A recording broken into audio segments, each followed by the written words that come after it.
श्राद्ध पक्ष में लोग अपने पितरों को जल देते हैं तथा उनकी मृत्यु तिथि पर श्राद्ध करते हैं।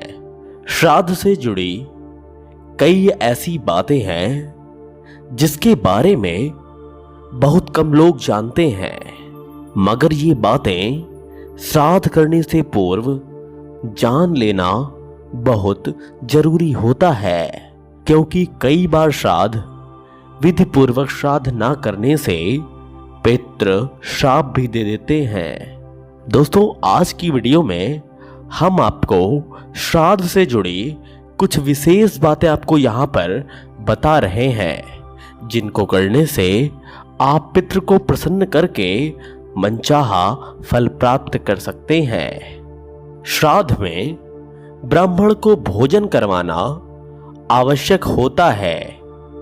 जो व्यक्ति बिना ब्राह्मण के श्राद्ध कर्म करता है, उसके घर में पितृ भोजन नहीं करते।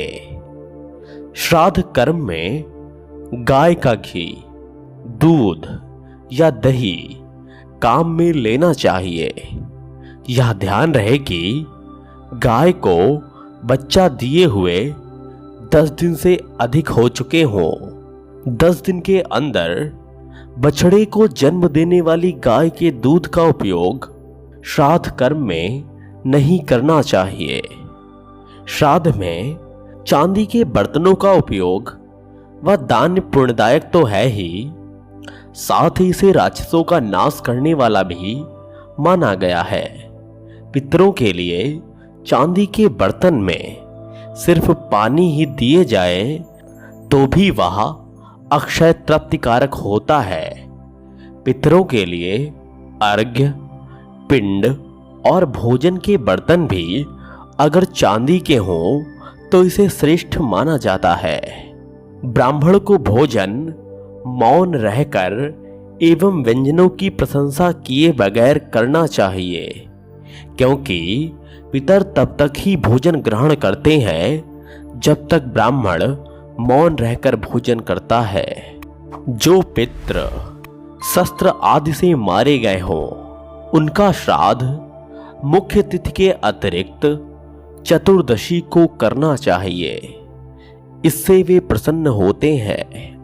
श्राद्ध में जौ, कांगनी, मटर और सरसों का उपयोग सर्वश्रेष्ठ माना जाता है।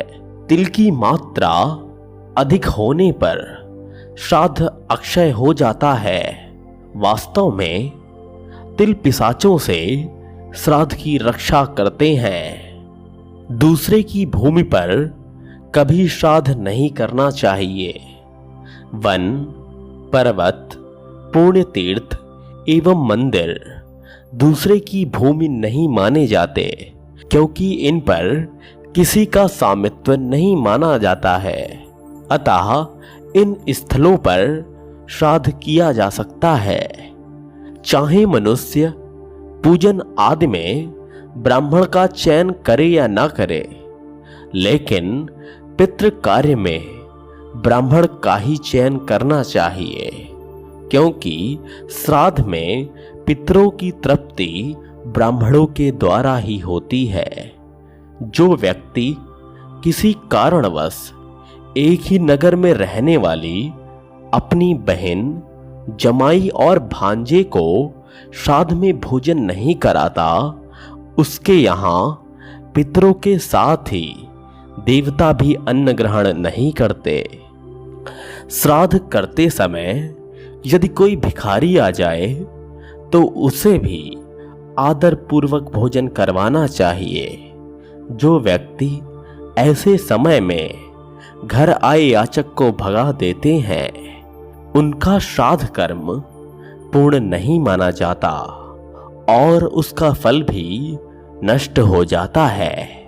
धर्म ग्रंथों के अनुसार सायंकाल का समय राक्षसों के लिए होता है।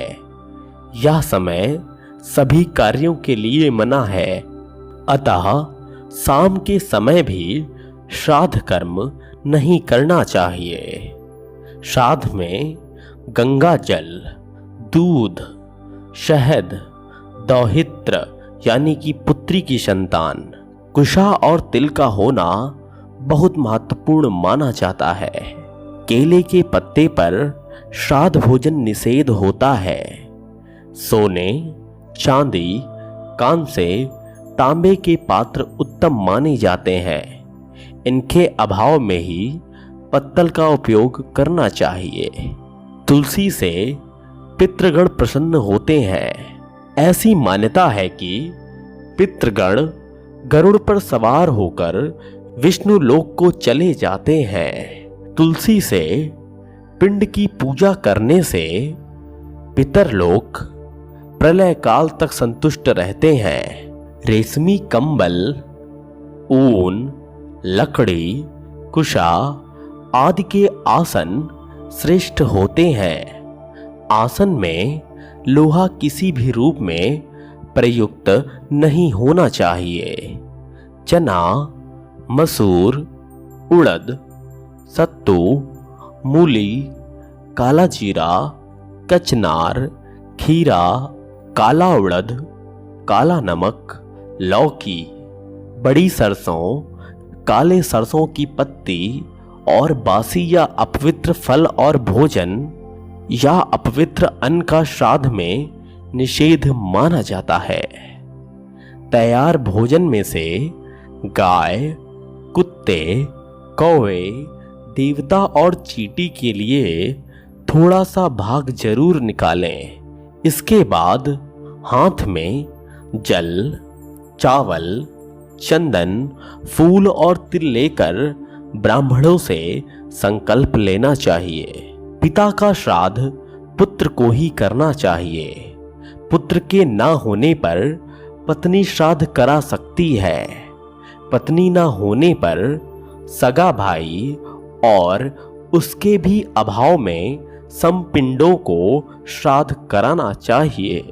एक से अधिक पुत्र होने पर सबसे बड़ा पुत्र श्राद्ध कराता है। कुत्ते और कौवे के निमित्त निकाला भोजन कुत्ते और कौवे को ही कराएं, किंतु देवता और चींटी का भोजन गाय को खिला सकते हैं। इसके बाद ही ब्राह्मणों को भोजन कराना चाहिए। पूरी तृप्ति से भोजन कराने के बाद ब्राह्मणों के मस्तक पर तिलक लगाकर कपड़े, अन्न और दक्षिणा देकर आशीर्वाद जरूर लेना चाहिए। ब्राह्मणों को भोजन के बाद घर के द्वार तक पूरे सम्मान के साथ विदा करें, क्योंकि ऐसा माना जाता है कि ब्राह्मणों के साथ साथ पितर लोग भी चलते हैं। ब्राह्मणों के भोजन के बाद ही अपने परिजनों, दोस्तों और रिश्तेदारों को भोजन कराएं।